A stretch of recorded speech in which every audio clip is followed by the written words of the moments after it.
Curlers, Church, and Whales. Making Sense of Life Through the Eyes of Cancer by Jana West. Section 3. A Compassionate Inquiry.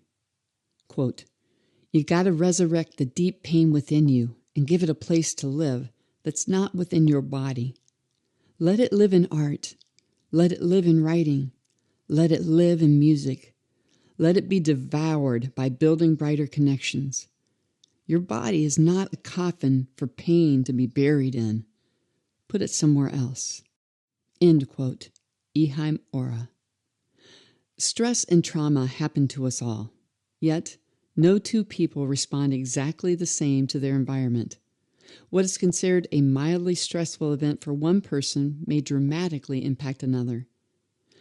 My childhood was not without stress and trauma, but I did have more safety and security than some kids I knew.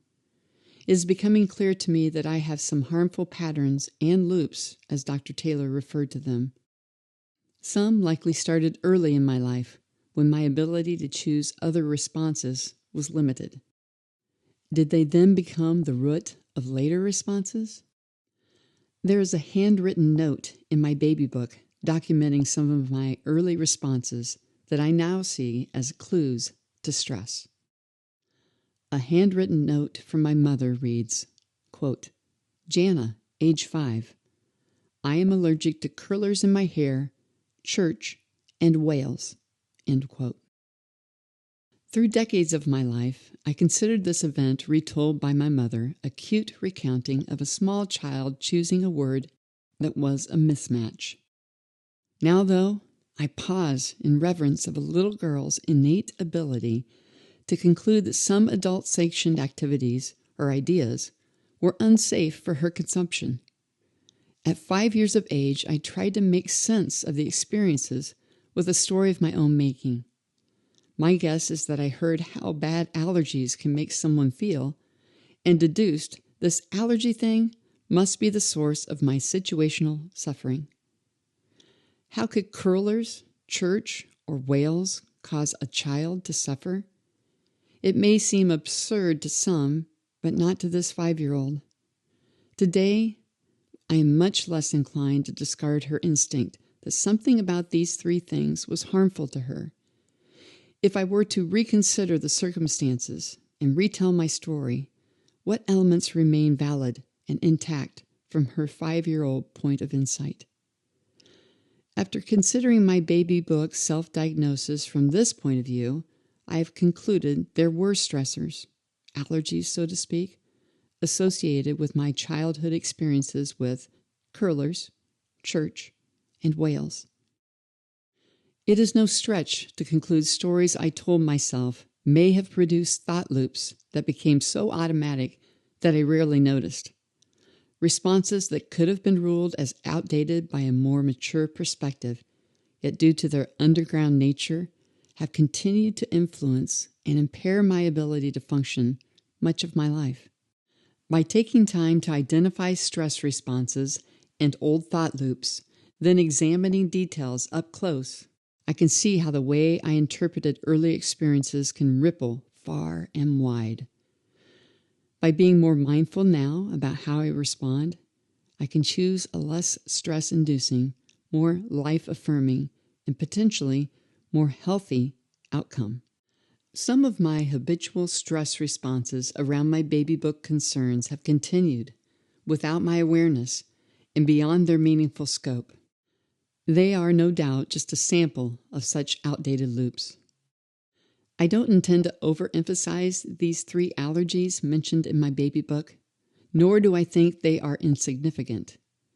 I do hope to slow down and listen to a symptom, a gut feeling, or raw emotion long enough to inquire, and then value my own knowing at least as much as that of the health professionals. After all, who could possibly have more expertise regarding my body than my body? The following pages are a practice I initiated that is inspired in part by an exercise Dr. Gabor Mate calls compassionate inquiry.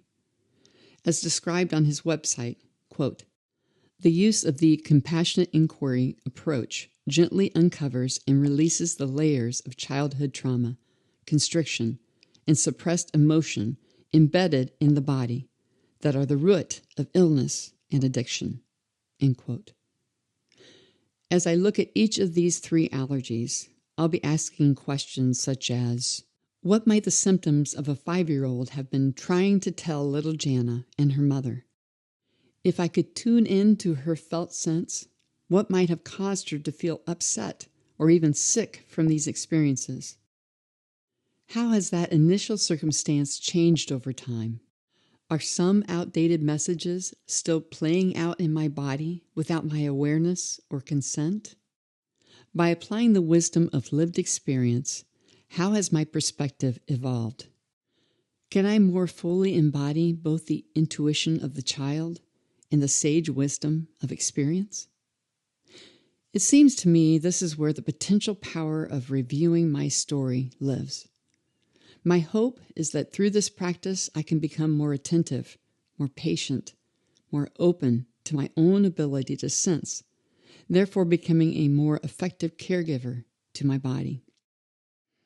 As I gain awareness, I expect this will help me better understand my responses while they are happening, and eventually interrupt outdated thought loops and ideas, hopefully before they influence my choices. If my timing proves to be off as I practice new behavior, I expect I can also benefit from awareness and the opportunity to repair mistakes while they are still fresh. As with any change, this will require intention, practice, and a resource that is becoming more and more precious as I age: time. I'm just a few months into this practice and realizing my tendency to numb, ignore, or discredit my own senses is a habitual and seriously detrimental stress response. Within my body, there remain unresolved stress responses, memories, emotions, experiences, and stories I've told myself over and over again. They wait there, stuck in a sort of limbo, waiting to be seen, tended, and released. I've come to understand that unresolved memories can cause a stress state on a cellular level. My hope is that through this process I can provide relief, as well as a more conducive environment for the health and well-being of the cells within my own body. For you, the reader, I hope my discoveries might bring to your awareness things you may wish to consider about your own journey. We all have underlying events and dynamics that are constructs of our culture, but we also have our own individual stories and experiences. I wonder what our stories might have in common. Are there unresolved reactions in your body preventing you from thriving, possibly even making you sick? Here I will work through the stories behind my baby book quote: "I am allergic to curlers in my hair, church, and whales." Each identified allergy has a story to tell, and I am finally giving this little girl and her concerns my full attention. I hope we can both find healing. Curlers in my hair. Curlers in your hair, shame on you. Those are the lyrics to a memorable jingle for a 70s TV commercial for Clairol. Brene Brown says, quote, "I define shame as the intensely painful feeling or experience of believing that we are flawed and therefore unworthy of love and belonging. Something we've experienced, done, or failed to do makes us unworthy of connection." End quote. Allow me to ease into this process of inquiry by reflecting on a seemingly harmless contraption, the foam curler. At 5 years of age, I reported to my mother that I was allergic to curlers in my hair. How could a foam curler possibly cause a little girl harm? Using compassionate inquiry as a guide, the story begins to unfold and to make sense. My hair didn't make its first appearance until I was around 3, leaving people to mistake my bald little head as that of a boy for the first few years of my life. When hair did arrive on scene, it was sparse and fine. For a little girl who preferred outside play, my hair became a constant nuisance, always getting in my way, tangling or full of static that caused it to cling to my face as if for dear life. Most days I wore bangs and pigtails, simple and practical and out of my way. Mom didn't mess with it much until a public appearance was required. That's when the struggle ensued. Now, mind you, this was the late 60s, early 70s, evidently before the invention of detangling products. After a night of sleep or a day spent outside where I no doubt demanded to be in all weather conditions, my hair was a mess of tangles. I'm sure Mom was as gentle as she could muster, but the process of making my hair presentable hurt, often causing tears and always dread. First, every tangle must be painfully resolved. Then my head would be covered with curlers. After my curlers were in place, I wore them to bed where a sleepless night awaited. The plastic rods that held the spongy wraps in place made sure there was no position for my head to lay that did not jam them into my scalp, providing a night-long, often painful, reminder that my hair was wrong. Eventually, Mom gave up on putting curlers in my hair. Thank you, Mom. But hair remained a struggle. I recall one day in middle school when a classmate was so grossed out by my greasy hair, she exclaimed, "Ew, don't you ever wash your hair?" I slunk away, dejected. What she did not know is that I had showered that morning, as I always did before school, but I had heard somewhere adding baby oil to shampoo would help tame static electricity. It took a solid week of shampoos to wash that baby oil out of my hair. The shame from her comment, on the other hand, never quite washed away. I spent the rest of my life with the residue of feelings elicited by, "Ew, you are gross." As a preteen, my neighbor friends who were a few years older introduced me to hairspray, hot rollers, and so much more. Even with all the effort to coax my hair into conformity, the desired effects on my hair were doomed to last less time than it took to create. I would walk out of the bathroom looking stylish, but by the time I arrived at my destination, or shortly thereafter, my hair typically returned to its customary limp, lifeless demeanor. Even my husband, when telling the story of the first time he met me, describes my hair as looked greasy, which is a common impact on my hair to this day of any prolonged exposure to the elements. One life-changing day, Mom took me to get a perm. Suddenly, my wimpy strands were supercharged with chemical damage that masqueraded as volume from a distance. No more hours of effort to detangle, curl, tease, shape, and paste into place, only to be laid waste by the slightest hint of nature. Perms, glorious perms, helped me to achieve the previously unattainable 80s hair just in time for high school. Alas, my relief was short-lived due to the hairstyles of the 90s when perms became faux pas. Oh, how I envied girls with natural curls or hair that was more robust and lay atop their heads like a veil of glory. My only hope was a short haircut, but that is evidently a social error reserved only for women past their sexual prime, or as an act of open defiance to the patriarchy. You are liable to be labeled as a lesbian or feminist or both. Apparently, a woman's long hair is the crown of feminine prestige. Without good hair, you're doomed to a lower status. Who decided women's hair was such a big deal? I'm curious. When did we become so easily beguiled? Why, oh why, do we still buy into this external measurement of worth? As long as proper hygiene is observed, hint, avoid baby oil in your hair. Who cares what we do with our hair? Evidently the gods, and from the beginning. Jewish, Christian, Hindu, Buddhist, Rastafarian, ancient Greek, all have regulations, guidelines, or implications regarding hair. It's taken me decades to find plausible strategies for mine. Alas, each hairdo or style I create hangs in a delicate balance, requiring perfect environmental factors, which I do not control, to succeed in my masquerade. It only works temporarily, which implies years of endured shame. From my adult perspective, a little girl confided in her mom one day that curlers in her hair made her feel unwell. Her little body was sending signals. Curlers equaled danger. Something about her was unattractive to her world, and she was asked to endure attempts to pose as something other than who she truly is, to be seen as valued, to win approval, to attract love. If you have endured a similar fate regarding your appearance, upon reading my story, you might feel a kinship few people talk about. Maybe you have good or passable hair, but some other feature seems to diminish your attractiveness. Or maybe you're thinking, come on now, you're making too much fuss about your hair.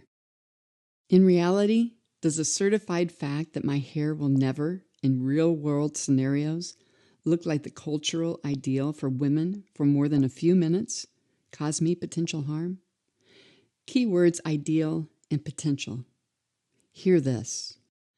How does any human whose personal identity conflicts with cultural norms and expectations remain unaffected by shame? The fact is we don't. Of course, the spectrum of both harm and resilience is a factor, yet even small wounds, repeated chronically, can erode the building blocks of wellness. As I embark on this journey to examine my habits, the core limiting belief that says I am not enough begs for my attention. Starting with an awareness that I deserve to be treated with the same kindness and compassion I seem so willing to lend others. I cringe at the suggestion that such a dismissal of personal value as your hair impacts your worth would be aimed at any human. Why do I so easily accept such a judgment about myself? Is there an associated thought habit?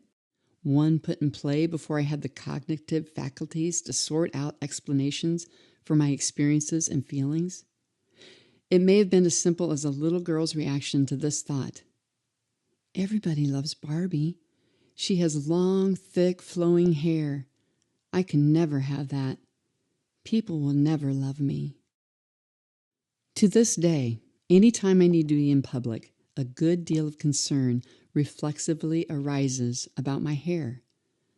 Evidence that my childhood concern is still affecting me. Here's an opportunity to slow down and trust a symptom, a gut feeling, or a raw emotion long enough to inquire, and then listen to and value my own knowing. With compassionate inquiry, I have the ability to notice a thought loop and redirect it. I also see that part of the work ahead of me involves thoughtfully crafting a more sage response, one which eventually will replace a childhood thought loop I no longer wish to validate. What might the felt sense of little Jana been about curlers in her hair? How might she have felt about these plastic, spongy contraptions covering her head? If I allow myself to guess, or follow my intuition without overthinking, I wonder if these could have been some of her thoughts. Why is my hair so important to Mom? Is something wrong with me? Are people staring at me? If the curlers don't work or the curls wear off, will people stop liking me? When people see me, do they think, "Ooh, you're gross"? The work of compassionate inquiry gently uncovers and releases the layers of childhood trauma, constriction, and suppressed emotion embedded in the body. This can then be followed by an intentional update of my responses to current situations instead of repeating outdated thought loops. Here is my attempt to process and redirect this outdated thought loop. As a child, curlers. They changed the way I look so others will like me. The story I told myself. I am not enough. The thought loop. If my hair is ugly, people will not like me. As an adult, my truth. My body is unique and amazing just the way it is. My belief: I have intrinsic value that does not need validation from others. My mantra: what is most lovable about me radiates from my heart. What might the results be if I weave this new thought pattern into my subconscious? I printed it out and posted it by my bathroom mirror to help encourage more mature thoughts, choices, and outcomes. Dr. Jill Bolte Taylor identified the power of the story we tell ourselves and how these can become thought loops. Without awareness, a thought loop can continue unquestioned indefinitely. The practice of awareness and intention has the power to change that. My first intention is to notice. Is there something about a public appearance that is stressing me out? Am I concerned my hair will cause me to be unlovable? If my honest answer is yes, I have an opportunity to change the trajectory of my thoughts, reactions, and experiences. Maya Angelou famously said, quote, "Do the best you can until you know better. Then, when you know better, do better." End quote. This issue of my hair is a fundamental and practical place to begin this practice. Ideas about my appearance can be readily refuted by an adult mind, and I can practice a new and evolved choice each time I see a mirror. Next, I'll visit a thought loop that seems a bit more complex. The second allergy: church.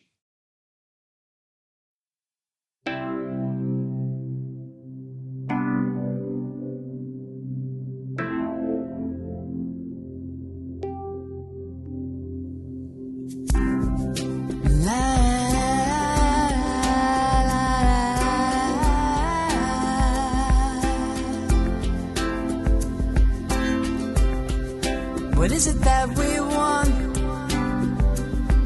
to be heard?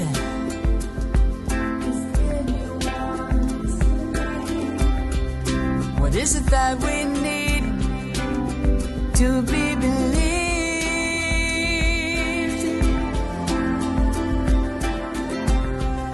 What is it that we want to be loved?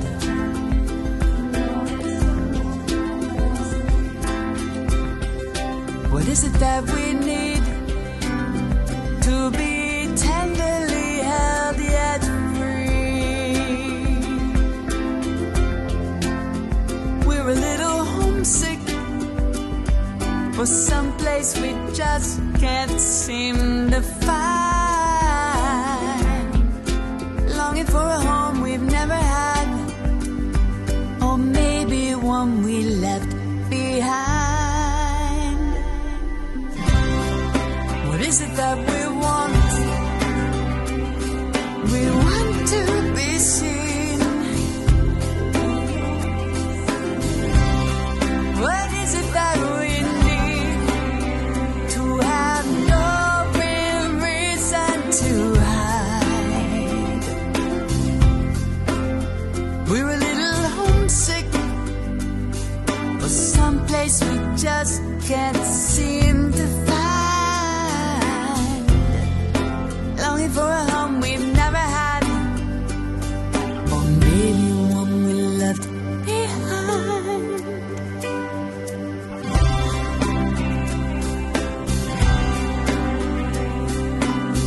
What is it that we're longing for?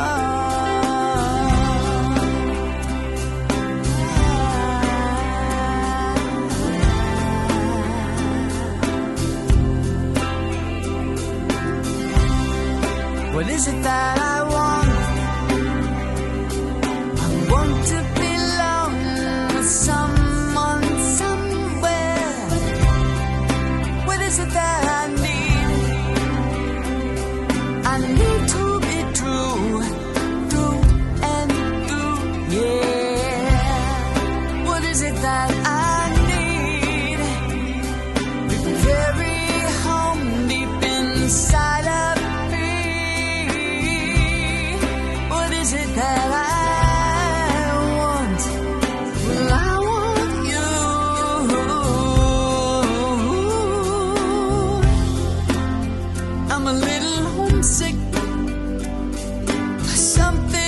just can't seem to find.